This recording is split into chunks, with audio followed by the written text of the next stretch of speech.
And I'd look around. I thought, God, I haven't seen anyone for days. And I figured I checked in with my weather navigator man. I was like, hey, how far is the nearest boat? And he was like, well, there's people closer to you in space than there are on Earth.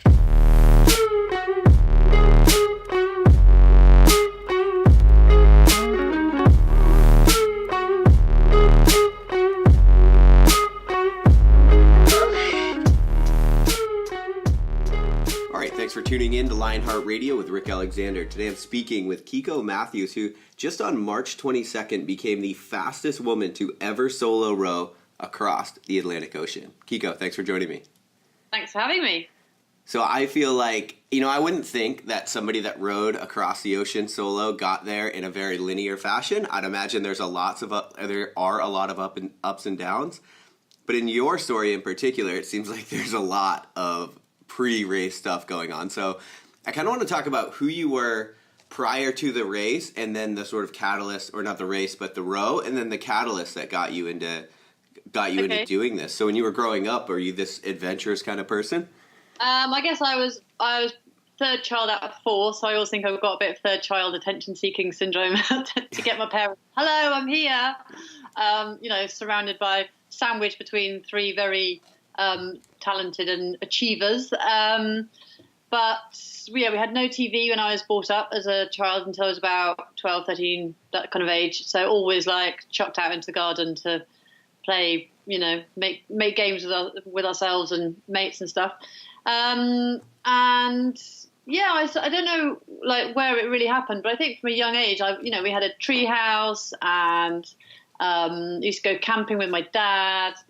So I guess it was, but my sister's very different. So my sister totally won't even step foot in a tent. So it's very interesting. At 16, I went to Canada on a leadership course with the cadets.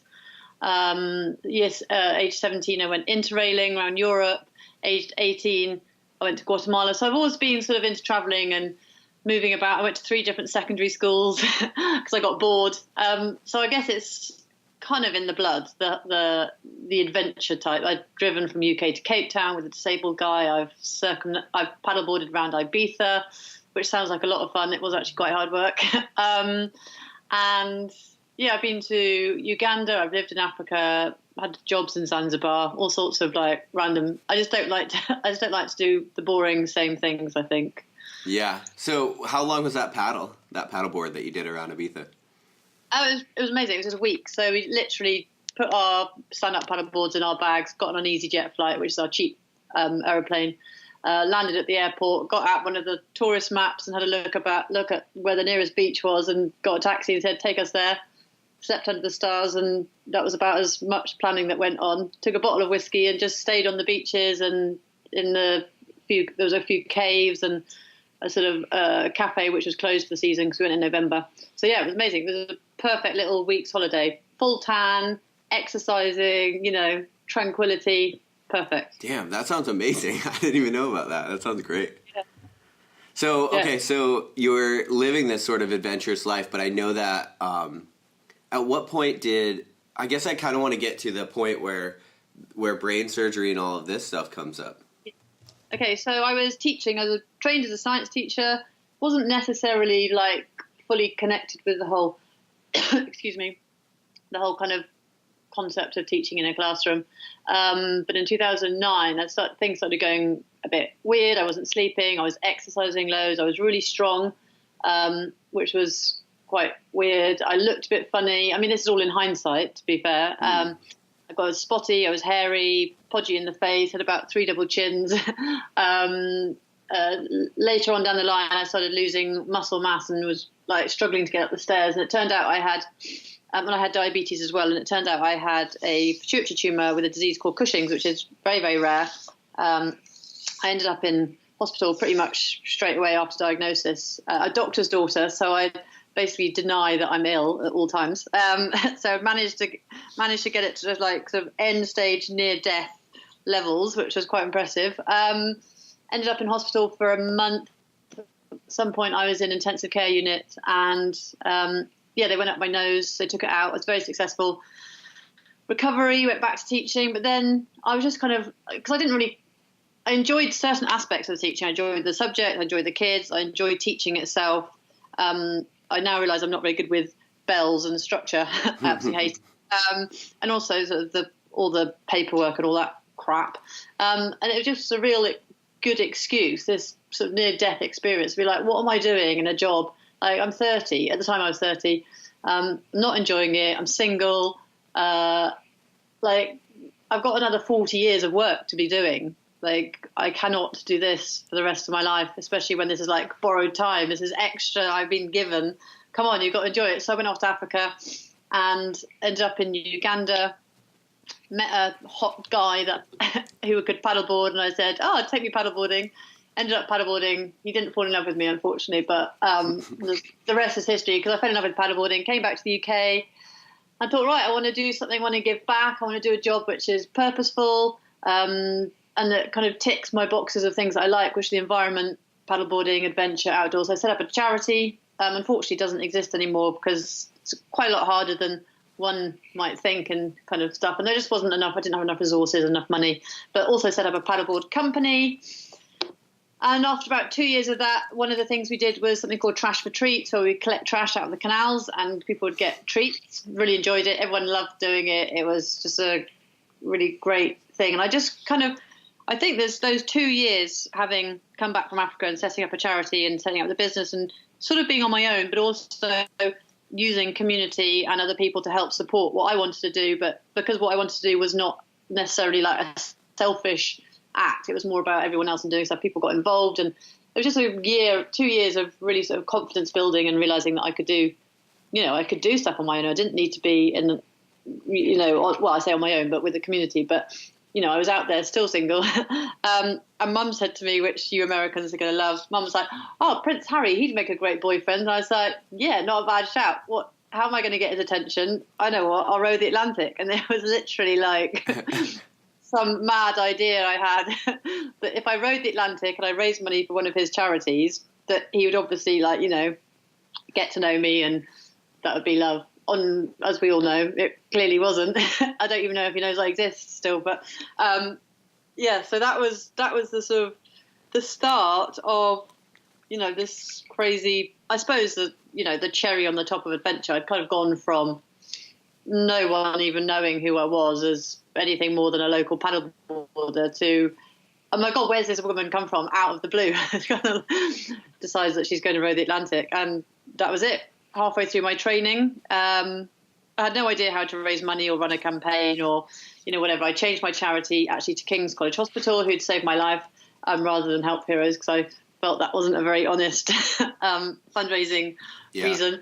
And I decided to do women-only fundraising because I wanted to show girls and women in particular that you really can do anything if you work together and you support each other. So I set up a team and community of women and supporters and people who are helping me in all aspects. I mean, there were some guys who helped me along the way as well, but fundraising wise, so funding for the boat was purely by women and schools, girls' schools and CEOs and that kind of thing. And then halfway through my training, 8 years after my previous tumour that was on my pituitary gland, decided it would come back again, obviously because I knew what to look for. I got it way earlier. So at this point, it was only 4 millimeters rather than the first one, which was 6 millimeters, which is actually tiny. So my hormones, which are related to the tumour, were elevated, and I wasn't sleeping, and life was just bloody amazing. I was like, woohoo, crazy. And I was so strong as well. I was pulling not quite record, but top 10 in the world women erg rowing machine kind of times and stuff, which was pretty insane, considering I'm not a rower, so it wasn't like I had been practicing on the rowing machine all my life. Right. It was quite a new thing. And so back into hospital I went, cycled there, was in hospital for had the surgery that day. 3 days later I was out. They went back up into my nose and skull, took it out. 10 days later I was back on my bike and I did 100-kilometer bike rides. So that was kind of hopefully the end of the tumours. Who knows, another one might come back. And then back on training, and February the 1st, off I went. So I'm not very versed in I guess sort of how these tumors work. Was it sitting on your pituitary gland, or I'm trying to figure out, like, so that's pretty crazy. Like, you got really strong. Yeah. So it's sitting on my pituitary gland. It was, the first one was 6 millimeters, and it produces this hormone called cortisol, which is like one of your main hormones. It's just related to stress. It increases when you are stressed, but things like drinking and eating are stressful. So it has effects on, essentially if it's high, then it stops the sugar going into your blood, so that's what causes the diabetes. Into your cells, so that's what causes the diabetes, and it causes muscle wasting so it converts muscle into fat. So all these things that were happening. I mean, hormones are just insane. So it wasn't cancerous at all. Like it would have just grown. To be fair, it wouldn't have grown much more before it killed me. So I think it was pretty much at its biggest it was ever going to get before you would die. It's just hormones are just so sensitive that normally you're about, I think, 350 in the morning cortisol. Mine were about 3,500 at one point. So 10 times the level. I was like buzzing. And because of that, when you're stressed and you can't sleep, it's that same idea, that same kind of thing that's going on inside your head. I was really strong, but for some reason my testosterone was really high as well. So they're steroids. It's basically like having steroids, but then it gets to a point where there's just so much that my muscles just start disappearing. A bit of a medical mystery. They're not quite sure why I was so strong. And it happened the second time as well. So it's some sort of, basically I just bulk up, which is great. Crazy. Great for getting records, but not great for looking hot. Well, if there's any time to do it, 2018 is the time. I feel like that stigma is shifting. Gosh, I love the layers of purpose behind, all the different things that you're doing. If we go back to the moment that you were diagnosed, it's interesting because before this you were pretty adventurous anyway. And so sometimes people will get this life-altering diagnosis or conversation or something will happen, and it's like this deep point of inflection. Yeah. But they don't really know what to do because they don't know that they love this other life of adventure and all these different things. I'm curious for you, was there, just when you were diagnosed, was there pretty much like instantly like, what am I doing here? I'm leaving. Like, this is not what I want to be doing. Or was there like a lot of resistance in that moment? No, when I was in hospital, I was like, I'd lost my memory and I was a bit loopy. So there was nothing really going through my mind at all, to be fair. Apart from the fact I thought I was going to fall in love with one of the doctors. Well, I thought the doctors were going to fall in love with me. That was like in Grey's Anatomy. I thought was going to happen, and that was about as far as the thought process was going. And then I went back. I'd got a new job at a new school, so I was pretty excited about that. And it wasn't really until I decided that no, I don't like teaching it. I thought it might have just been the school that I was at before that was not right, so I was giving it a different go in a different kind of in a private school that was far more kind of focused on the outdoors and sport rather than academics. But after a year and a half, I was like, no, that same feelings come back where I just wasn't ringing right in my body, in my mind and my soul or whatever. And I thought, I just don't know what to do. I don't know what I want to do. I don't want to be here, but I've got no idea what other jobs are. The idea of being in the city really freaked me out. I mean, I'm not stupid. I've got a good degree in molecular biology, so I probably could get a job in the city doing something, but I had no idea what they were, and it just didn't feel like, nothing excited me. Nothing was going, oh, that's what I want to do. So I thought, right, if I go away, so I went off to Africa, thought I might be able to find something that I was passionate about. I was passionate about the environment. I loved adventure. I wasn't sure about education at that time, but I now realise I do like educating and teaching. And I wanted to find something else that I was passionate about that I had no idea what it was, but I just felt like something would happen if I went away and let my brain clear. And it did. I found paddleboarding. Again, I wasn't really sure, but I came back to the UK and was like, yeah, let's do something that's based around that. I had no idea about charities, but it felt more right than anything else I had kind of thought about. Then when I ran out of money and stuff and I had to set up this business just to, bide the time and allow me to pay for food, well, hopefully the charity would get going and it would be able to pay me. Totally, none of that happened.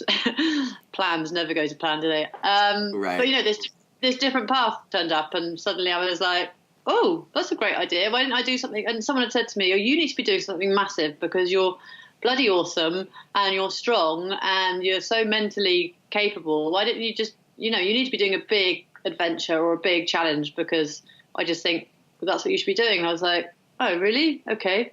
And I'd met this guy who'd got the boat. So when I said to him, what about going solo? And he said, yeah, you're the only person that's strong and mental enough to do it. And I always joke because the only reason I was strong and mental enough was because my tumour had come back. probably, and I didn't know this at the time, but if it hadn't come back, maybe I wouldn't have been strong and mental enough, who knows. But by the time I found out that it had come back, I was so far down the route of doing it that I couldn't really turn back. And actually I didn't want to turn back. I'd kind of convinced myself that it was, the hardest bit is thinking that you're going to, committing to it and then raising the money. So, by the time I realised that I was ill, I was already halfway through fundraising and, I was definitely going. Yeah, thanks for tumours. Yeah, right. So I just think that so many people are in that position, but they don't, they're like, nothing's wrong and nothing's right. They just don't know. They know that this isn't it. They know the life they're doing, they're currently living. It's like, that's not it. But also I don't necessarily know where to go. So would you recommend what you did? Just like, I'm just going to figure it out. Yeah, you've got to trust in the world, and I don't know what you want to call it, like karma. But I think, I think it worked really well for me because I'm just so honest with people and about everything, and that people actually want to reach out and help me or support me or do stuff because, I am just clearly this person who it's a little bit like a lost soul in a way, but like looking, and it's not about, I don't want it to be about me. And on one side of the coin, it is about me because obviously I want to be happy, but at the same time I was thinking, right, well, I want to do something for somebody else and therefore people, but people kind of combine. But that just letting go and going, okay, like the reality of this is at the time I'm 30. Let's say I live till I'm 90 because my grandparents and grandparents are all in their 90s. That's a long bloody time to be doing something you don't like. So you can either give it a go and have, maybe it goes completely wrong and you have a shit 6 months. Or maybe it goes, actually, I know that I don't want to do that. And along that way of something going wrong, I believe that all experiences are actually positive, whether they seem to be negative or not, because you either discover that is totally not what you want and you never revisit that area, or you meet someone along the way, or you learn a new skill or an understanding of something. But every single experience, whether it's good or bad in your heart and mind, is actually positive. You have to be able to kind of interpret what the positivity is. So yes, if you're not enjoying it but you don't know what it is, it's like the only way you're going to learn about who you are and what you want in it is just to let go and get out. Even if you've got, I know it becomes more difficult, doesn't it, when you've got kids and stuff, but I still think you can make it work. Like everyone's like, the money, and I was like, yes, but what do you actually need to survive to make this change? Like, you need to have food on your plate, but you don't need to have the best food on your plate. You need to have a house, but it doesn't need to be the swankiest house ever. And you don't need to have a car. You can just keep life simple. Is your husband the right one? Is your boyfriend? Is your girlfriend? Is that the right person for you? Are you doing this? Are you just scared to get out? Because actually, some people don't like the unknown. Is a bit unnerving. It's a bit wobbly for some people. I actually love it because I've been practicing it ever since day dot. But it is a practice, though. Yeah, it's totally a practice. It's just as much as like, okay, well, like with my mum, she gets scared at night when she's driving because in case she goes down the wrong road. And I was like, Mum, think about it. If you go down the wrong road, what happens? Well, yes, I know, but what if, I was like, you turn around and you go back the way you came? Or if it gets to the point that your car breaks down, then you go and find a house and you knock on their door, or it's not going to kill you essentially, right, unless you're like, I don't know what I'm going to do. Like jump off without a parachute. Well, of course you're probably going to die. Within reasonable kind of realms, nothing that severe is going to happen to you if you change your life. But if you don't change it, you're just going to be stuck with this, like, it's almost like it's empty. It's like an emptiness feeling, I feel, and a bit stodgy, and you can't really move, and you're just not being the best you. And until you allow yourself to be the best you, which is by challenging yourself, you're never going to be the best you, and you have to change. You have to make changes, and you have to challenge in order to get to that point. Yeah, and what I love is just in your story, it's like you did these things, you started figuring out, and also it didn't work right away. Like you said, it was like 2 years of just like, crap, I think this is what I want, but still, like I kind of went broke, and it's like I got to figure it out again. It's like that is the process, and it's okay. It's like you literally faced what most people's worst case scenario is, and now we're talking. Yeah, I mean, there were points when I bought a boat because I didn't know where to live, and I did that with someone else, and then the boat didn't work, and I was living in a van with this person. I was in London living in Ealing Common on Clapham Common in the back of a van because I needed to make things work. Or I lived in a disused police station, which is cheap and nasty kind of accommodation in London because I didn't have enough money, but I was determined that something was going to work if I stuck at it. Running a paddleboard company out of a pub car park on the River Thames. It's not glorious, but it works. And I didn't want to be in teaching, so I would do anything I could to not go back and be a teacher and try and find what I loved. And it's almost like the more and more things kind of went wrong and I overcame them, and I realized that it wasn't the end of the world when something didn't work my way. And actually, and then I was meeting amazing people on the way because things weren't going right, and you actually end up. It's just an incredible journey of failures, basically, that results in a massive success, I suppose. Yeah. And so after your second surgery, 10 days later, you went on a, what'd you say, 100K bike ride?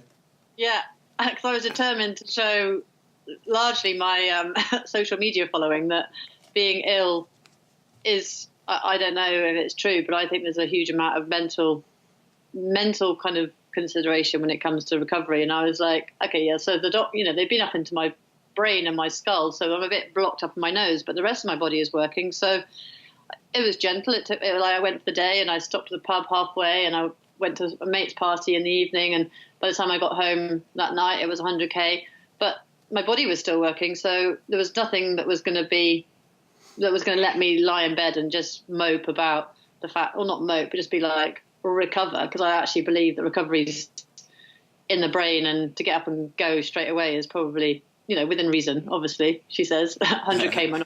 I'm not sure what the doctors would have said. I love that you have all these worldviews, but also you're like, well, let me caveat that by saying, you should do it, but also maybe just listen to your doctor. Yeah, well, just within reason. But I think people make excuses for not doing stuff and not. There's always I make them all the time. It's like, oh, I don't have to go to the gym tonight. I don't have to go cycling, or I don't have to go and do a run because this or this. I mean, it's very easy to make but to be fair, I had this big challenge. I was rowing the Atlantic in 6 months' time. I had to get on with it. It wasn't gonna work. Oh, so you had committed to that. Oh, right. So you had committed to that while you had the brain tumor, didn't know about it, got the surgery, exactly. But then you were already committed to this thing. Yeah. So I had no idea. Midway through my campaign, I'm like, things aren't quite right. Okay, the tumor's come back. And I said to the doctor, I was like, I think it's come back, but the thing is, I'm crossing the Atlantic in about 6 months, so if we could get this over and done with ASAP, that would be great, because I basically told the world, and I was raising money for the hospital as well, so they were pretty good about getting me in and out as soon as possible. Yeah. Okay, so it probably, I mean, I guess if you were riding 10 days later, it didn't derail training too much, the second surgery? No, so it was all right. Obviously, you've got your nose and your head is kind of being drilled into, so you've got a certain amount of bending over and stuff that you can't do. My cortisol levels and my growth hormone levels then dropped. So growth hormone is all about building muscles. So for about 2 months, they hadn't tested this, and so I wasn't really getting any stronger. I was just felt like I was just training for the sake of training. I wasn't improving. By the time I went back to doctors and we got me onto the growth hormone to replace what wasn't there, and my hormone levels kind of sorted. I did have a bit of a wobble at sort of end of October and thought, not sure if I'm ready. I don't think physically I'm going to be ready, and I haven't got enough money. Some guy told me to grow some balls and get over it. So I put the phone down and rapidly grew some balls and got over it. I'm back on it. I was like, I'm not having a guy telling me to grow some balls and then me, being pathetic and dropping out. So I was like, okay, I'm going to prove to him that I will grow some balls and do it. So I did it and carried on. Wow. Okay. So I want to get into the row for sure, but I want to know, like, what, just if we could, like, snapshot your training, like, what does it look like to try to train to be, one, do the physical part of the row, but then also to be by yourself, like, mentally? How do you get rid of that? So physically, I'm not very good with structure. So there was rowing machine. There was rowing on the big boat, my actual ocean rowing boat out in Essex. I'd go up and down the river and out onto the coast and sort of practice all that stuff on the boat. I'd cycle to meetings. I think I did 3 runs because I hate running. I go to the gym. 3 runs total? Yeah, I hate running. I'm about to do an ultra marathon, but I still hate running. Oh, yes. We got to talk about that at some point. Okay. Yeah. I fancy my gym instructor, so I used to quite enjoy going to the gym. And it was very relaxed. I was made to do I had to do 2 hours on, 2 hours off, 2 hours on the rowing machine, which I did pre-tumor takeout. And then I got bored of the rowing machine, so I was like, screw that. It's all about mental strength anyway, not physical strength. And I'm naturally, I'm 5'9". If I train, my muscles get bigger. I'm like, I'm lucky that I'm built strong. So I kind of hated the rowing machine, so I didn't bother. But I just spent quite a lot of time out in the big rowing boat.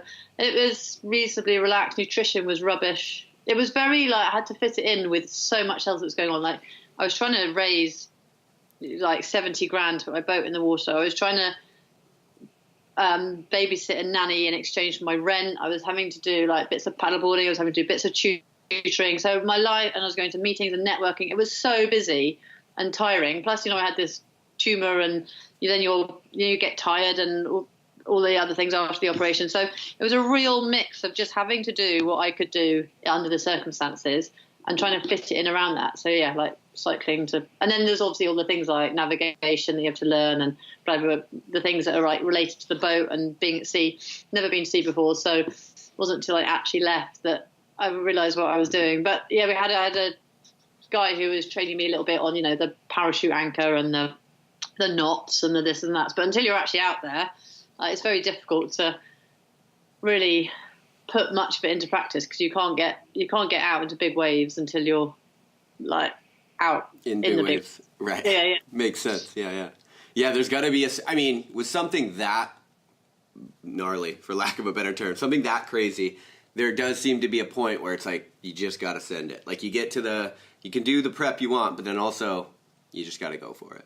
Yeah, exactly. And after a few weeks, your muscles are all gone anyway. So it's like, there's only so much training you can really do. But getting the lower back and core kind of done and the muscles, and mentally, I think I was there already I don't think I would have decided to do it if I wasn't mentally strong enough. I think everything that I've been through and that I've figured out in life was just kind of was there already. So that didn't worry me at all. What if you die? And I was like, well, what if I die? Right. I can't control it, right? So it's not like, I've had a great life. Why would I worry about that? And it's going to happen at some point, right? And what if this happens? And what if? And are you not scared? And it's like this and that. And I was like, well, I'm just going to wait and wait for that moment to happen and deal with it then, rather than put what ifs on my life all the time. Right. Because so what was the solo part like, though? What, mentally, just being by yourself for, was it 49 days? Yeah, 49 days. It was fine, actually. I live on my own. I've been single for 13 years. I've got a great support network.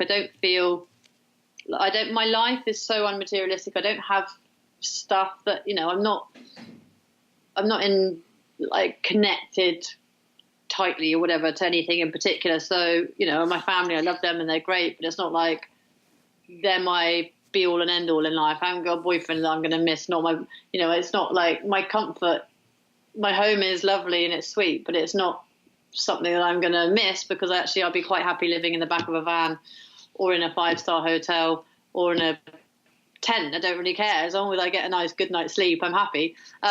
So I didn't really miss anything or anyone.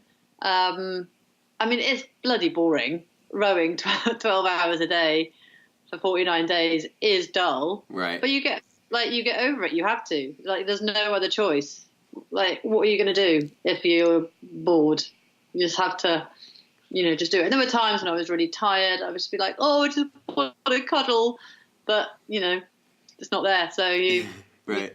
I'm a scientist, and I do think quite logically, and there are emotional times. There are a few times when I had a little cry because something or other. And just sometimes when you're tired and things are all going wrong, or I got an email that was really sweet from my nephew he'd written about his auntie and how amazing his auntie was, and that's me. And but more or less, you're just going to go like, let me just look at this like black and white. There's something's happening. I can't do anything about it. You've got to move on. You've got to like live with the situation that's happening, rather than creating some massive, great big drama out of it. Because if the wind's not blowing, You're not going to do anything about it. If there's a wave that's just come into your boat, the waves come into your boat. You just got to deal with the outcome, rather than get upset about. Yeah. Yes. And I mean, that's probably good advice for life. Like, the waves come in your boat, the waves come in your boat. You got to go. You got somewhere to be. Yeah, exactly. If you lose your job, you lose your job, right? So it wasn't meant to be. Or if you don't get the job, you didn't get the job. Like, what's the point in, taking anything personally or getting stressed about it? It's like, you just got to move on. There is time in life not to be, getting upset about stuff or stressing about stuff that you have no control over, which is quite a lot of our life, basically. So I'm curious about something. So you have this scientific background, and that seems to be where your like intelligence is rooted. And then you also, like, a few times have alluded to like trusting the world or universe, and just if it's meant to be, it's meant to be. I'm like, I'm just wondering, like, how are those conflicting? A lot of people don't have both. I'm quite creative as well. Like, I love the idea of, I think it probably just comes down to, now you're asking me if I think about it, it's probably energy. And I think there's probably a lot of stuff out there. One of my big things is energy, and how that helps with so much your experiences and your energy. What you can take from your experiences plus the energy that you have essentially makes you resilient. So I think there is something out there which I don't think we have nearly kind of even touched on, like, that is around us, that is, when you meet someone, you're like, oh my God, that person was great. And you get this energy from them. Like, no one's actually kind of mapped that energy. Oh, maybe they have. I don't know. I don't read, so I have no idea. But, trees, the plants, and the waves, and the creatures that are in the sea, and all of this around us is energy, which is scientific, but it also kind of accounts for the karma, and it accounts for the, what will be. And it is. I mean, that is science. Science is, it will be what it's been. We have no control over what nature wants to do. I mean, we try to, and then look, what happens when we try and, control stuff. It just doesn't work. So I think that's kind of probably where the link is. It's just, the energy. And if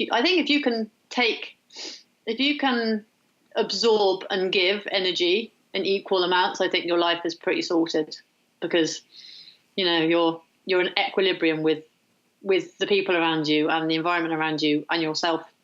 And that's like, that could be contentment. I don't know. I'm literally rambling as I talk to you. I love it. Yeah, no, that's what my podcast yesterday was about. So I like it. It's perfect. So that is really interesting. I'm wondering, when you were out there, did you have any sort of like profound moments, or did anything shift mentally, just how you thought about the world or about life or anything? Like, I'd imagine just so much time unplugged would be.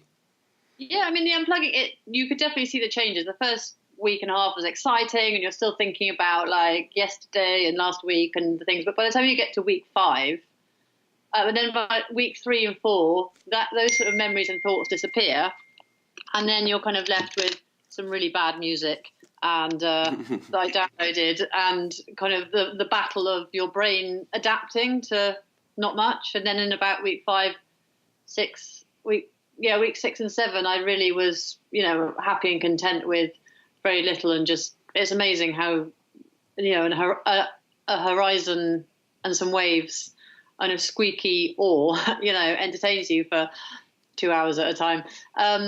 I knew it already, but it really hit home how little you need to be happy. I had nothing. I had, some clothes and some food and a shelter, and that was it. And there was 90% of the time I was smiling and happy. The other 10% of the time I was thinking about happy things like mojitos and white sheets and clean beds and stuff like that, and having a nice warm shower. But that really was clear. And whether, my life's not complicated. It's complicated. I don't have lots of stuff to make me happy. But it's nice to be able to pass that message on to people. So that was, I wouldn't say that was a profound moment, but it made me, there were definitely moments like, oh my God, that's so exciting. It was because there was like the waves had increased by a foot, or the wind had increased by, a couple of miles per hour, and suddenly life is so much easier. And you're like, whew, that's all I needed to make me a bit happier. Great. And we spend so much time in, the real world, buying stuff and doing stuff and, downloading this and being part of that to make us happy. And it's actually like, that's totally not what it's like. We got it so wrong. Yeah. The more stuff we buy, the worse it gets, because you then just worry about the stuff you bought, or, whether it's delivered on time, or whether it's damaged, or whether it needs new batteries, or whether it looks good on you, or, whether it's the height of fashion. It's like, why do we do that to ourselves? Why do we spend so much time worrying about stuff which is like, has no benefit to us? So anyways, that was quite, I suppose, profound. And the coolest thing was when I'd stand on the boat at the end of the day when the sun was setting, and I'd look around, I'd be like, God, I haven't seen anyone for days. And I figured I checked in with my weather navigator man. I was like, hey, how far is the nearest boat? And he was like, well, there's people closer to you in space than there are on Earth. And I was Whoa. like, you can be that happy with that little and that removed from everything, which is pretty cool to think that. Yeah, that is super cool. Yeah, that's how far everyone. That's crazy. That's a wild thought. Yeah, it's interesting, like how I say in this life, but in the regular life where we're all sort of plugged in, we always want more, but more is never enough. But then when you are going through this, when you're completely in the moment, you have no choice but to be in the moment, it's like you elevate the mundane, and it's more than enough. Yeah, you jump over it all. You're like, I don't need that. Why are you giving me all that stuff? It'd be like, I've got nowhere to put it. Oh, I need to get a bigger boat. And then when you've got a bigger boat, you can't row your bigger boat because it's too big. So why not keep it easy? And, and that's essentially like life. The more we fill our life with, the more time we need, or the more whatever, it's bigger and bigger to fill our stuff to make it, to make it easier easier and better when ironically we're not actually doing that. Yeah, so you kind of, the less you have, it's almost like you jump over that, and you just happy with nothing. Yeah, that's a freeing moment. It's got to be. Yeah, amazing. Yeah. And I just look around my room and I'm like, why have I got that? It's because oh my God, it's just painful. It's just making my room a mess, which means I've got to clean the room, which is time and energy spent on something I don't really want to do. It's like, why have I even got it? Get rid of it. It's been there for 3 years and you've not used it. Right. Just more stuff to walk by. Yes, exactly. More stuff to clean and more stuff to, oh God. And we're obsessed with getting stuff. We're fed it every day by these advertising and marketing companies. This is what you need. This is what you want to make your life better and more exciting. No, it's not. I actually need no more stuff. I want nothing. I feel like I can sense the stress in your voice. People and connections is like, really, being out in nature with people and having connections, that is what makes us happy. Yeah. But for some reason, we don't seem to understand that. I agree. Is there anything, when you think back on the road, is there anything that stands out as particularly like tough, the most difficult part of the row? In a way, about week 3, it was about week 3, I think. I felt it was week 2. I started getting really tired and exhausted. I don't know whether it was related to my hormone levels or whatever, because the doctors had no idea what I was really doing and how my body was going to react. So it was a bit of a scientific experiment. And I just couldn't, I was just like sleeping. I was exhausted and felt a bit guilty because my boat was going quite fast. And I felt guilty that I wasn't rowing because I was sleeping. I mean, I was doing some rowing, but every time I overslept, so I'd be like, oh, I've got to get out. And I just couldn't get out of the boat and row. And then I'd feel guilty. And that was really horrible because I was trying to do this for other people and inspiring other people. And I felt like I was a bit of a fraud. So that was hard. Getting out in the middle of the night when things go wrong and you've got massive waves and it's pitch black and you're nice and warm and cozy is never much fun. That's more a physical, I suppose, a physical kind of pain and stress. Yeah, I mean, there's always little bits, but they are momentary. They're short-lived. I would say to myself on a daily basis, this is relentless, but it's only temporary. It's relentless. It's only temporary. It's going to be over at some point. Don't worry about it. Like, it's going to move. It's going to move on. That feeling will go, and you'll have lovely days and lovely wins and everything else, and it'll be fine. And it was fine. Got to the end alive, didn't I? Set the world record. Yeah. So, for people that are listening, when you sleep, you're basically putting down a parachute anchor and then you're going to sleep and it's just dragging, or how does that work? No, so the sleep, because it's the trade winds, they're coming over from Gran Canarias to Barbados in that direction. You'll just float, but just not in the right direction, but just not as fast as if you're rowing. And that's most of the time. One day the wind was going westerly, so I did have to put out the parachute anchor to stop me going backwards. I did go backwards, but not like as much as the wind would have liked me to go backwards. But yeah, I mean, some nights I'd be fast asleep and the boat's still, doing faster than my average was. So that's good. That's like, you long for those days, those nights when you can sleep and your boat's still moving in good direction. Other times there wouldn't be enough wind and you'd sleep and it would barely go anywhere. So it's a bit of give and take on the old sleeping. Right. So sometimes you'd get up, you would make negative progress, and like the work you had done the day before would get kind of erased? Yeah, I was on parachute anchor for 36 hours. So I think I went backwards 16 miles, but you can't row into it. There's nothing you can do about it. It's just life, Yeah, I guess. Go back in life, right? You can't do anything about it.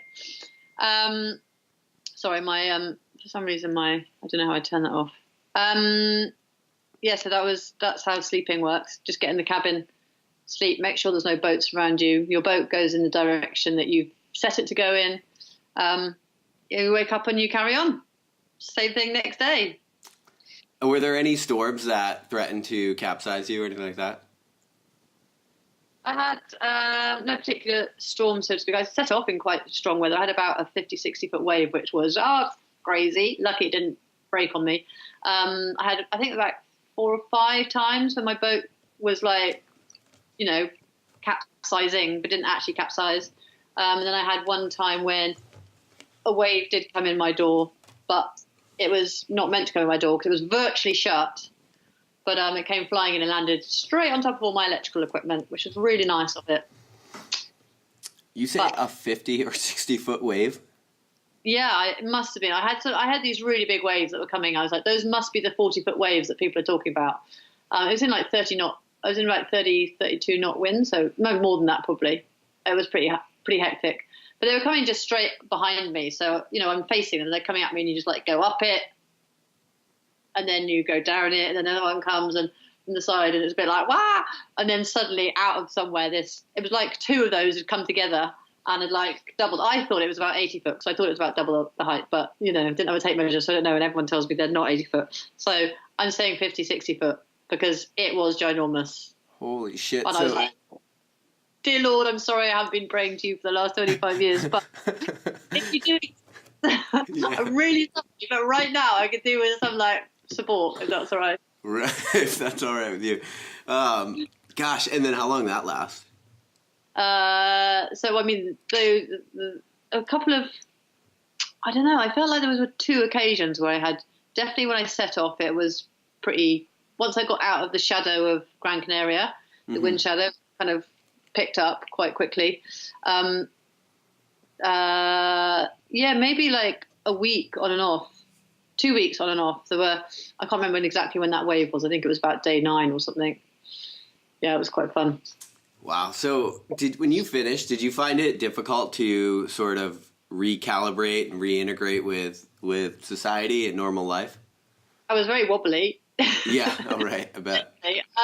No, I'm so used to moving and changing and adapting and being here and being there, and you just get used to the change. I actually thrive on change. I get a bit bored of doing the same thing over and over again.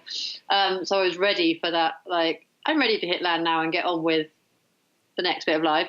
There were moments when I was in quite enclosed environments. There were lots of people. I went to an event, I remember, and it was really low ceiling, and there were lots of people. It was really noisy, and everyone's like, in your space. And I'm like, get out of my space. I haven't been with anyone like for 50 days. But yeah, you kind of, yeah, you just adapted, I guess, after. Sure. Well. And so we were talking a little bit pre-show. You're already, I mean, this wasn't very long ago, but you're already planning on the next adventure? Yeah, can't sit still. I got back end of March, and I was sitting, and it was Easter weekend, and it was pissing it down with rain outside. I was looking at that. I was like, I cannot, what am I going to do? I can't sit here, and this is like so miserable. What's next? Everyone's like, what's next? I didn't know what was next. So I was like, I've just done this, incredible thing. And one of the things I wanted to do was to get this, once I've got this achievement, which would hopefully raise my profile to show that, anything can be done if you work together, you support each other, and achievement and stuff like that. But I was also capable of weird and wonderful things. So why not put this towards what I'm really passionate about, which is the environment? So I came up with some idea that I would cycle the coast of the UK as close to the coast as possible, which is about 6,700 kilometres. I'm not a cyclist. I've got trainers and a bike, but I'm not lycra clad. I don't do races or anything like that. And you're not a rower either. No. And every evening we do a beach clean with a school and a community, and it's called Kick Plastic. And the idea being that, we educate, hopefully some of the sponsors, the employees can come along and learn about what we're doing and take it back to he said he's just he's just hiding his plastic coffee cup. So that the employees would come and take it back to their work, and the kids from the schools and families and parents would come along and make changes in the home, make changes at school, because I believe that when you see what the issue is through beach cleaning or whatever, then you're more likely to connect with the reality of the situation, set up an education program, and then somehow kind of create this inland movement as well, where the trash for treats, which I did when I was paddleboarding. I love the idea that you just go out with a family and your family or your mates, and you just collect a bit of trash, and then, you treat yourself, whether that's a cuddle, whether that's 30 minutes extra TV, whether that's a lollipop, whether that's like something that just is considered to be an excuse for a treat, then why would you, it's just such a nice thing that you're outdoors in the environment, you're appreciating nature, and you're just helping it a little bit. I mean, it can't do anything about the plastic, unfortunately. That is ruined. So just pick it up, put it in the bin. It might not be yours, but the earth is yours and the planet is yours. So we've all got to do our little bit. And then just think about, I think you become more aware of the environment, you become more aware of your behavior, and that is when things start to change, and we reconnect with where we're supposed to be, what we're supposed to be doing. Was that a point that became, or clearly I think you've always believed in this, but did it become more stark? Did you realize it more on this row, or? Yeah, I saw plastic when I was out there. I've been quite interested and connected with it before that, and we've had this amazing, David Attenborough did some amazing programs over here for BBC, and then it just suddenly has become, I think we just reached tipping point where it's just become obvious everywhere you are. It is no longer is it a 1 bit or 2 bits, it's everywhere. And we're like, okay, shit, we've got to do something about this. I saw more plastic than people when I was in the ocean. Combined with the fact that I realized you don't need anything, you don't need lots of stuff to be happy. It's kind of, there's so much plastic is related to an easier life, or toys, or games, or, the idea that we always go out and you buy sandwiches when you go out. When did that happen? Or you always go out and buy a bottle of water or a bottle of Coke. Gone are the days that you would just have water when you were inside the building or there was a tap available.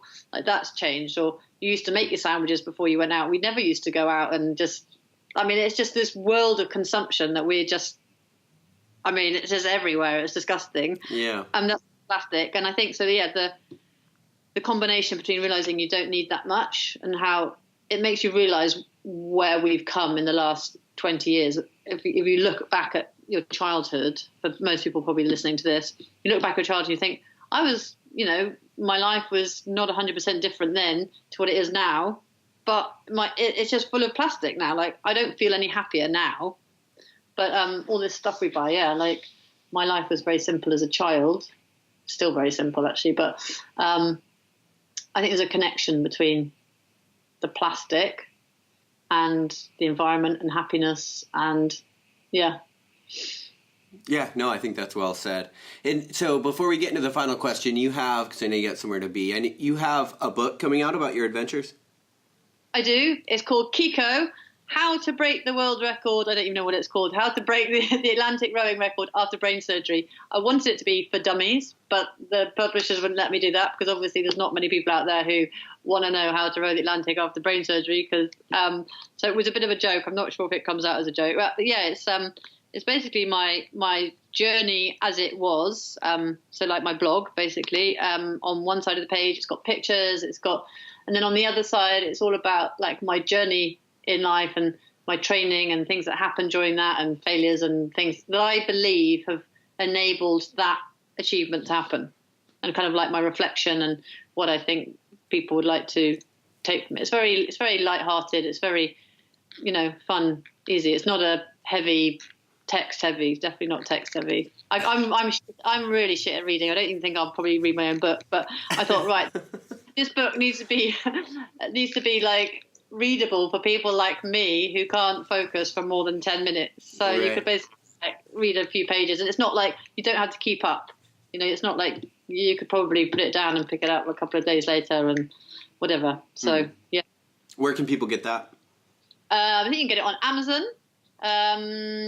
Yeah, I think if you just put in Kiko and Atlantic Row, it should come up, or via my publisher, which should be on my Instagram. Yeah, it's on. Currently, it's my book launch is on my Instagram, but by the time this comes out, it will be on Instagram. Yeah. Cool. So, if you could give advice based on all of the adventures that you've had, or the world record, like whatever you've done, all of your experience, or maybe the tumor, if you could give advice or guaranteed that everybody in the world would hear it, what would you tell people? Too much. Like, what if what? Like, stop what ifing. Stop what ifing and just get on with it. What's the worst that can happen? Everyone always laughs when I say that because they're like, you're in the middle of the Atlantic on your own. But like, genuinely, like, what is the worst that could happen with what you're kind of thinking about? If it doesn't kill you, it only makes you stronger.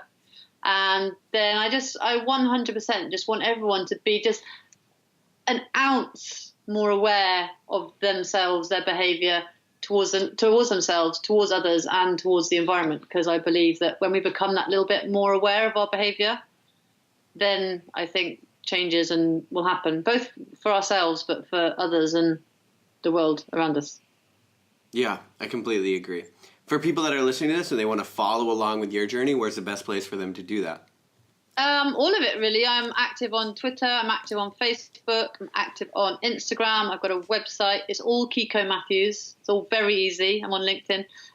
There is only one Kiko Matthews, so yeah, not a difficult one to find. And yeah, the journey. I mean, there's a Kik Plastic, K-I-K, like Kiko Plastic, which is developing. Which obviously I want people to start to follow. You never know. It might be over in America. It might be cycling the coast of America one day.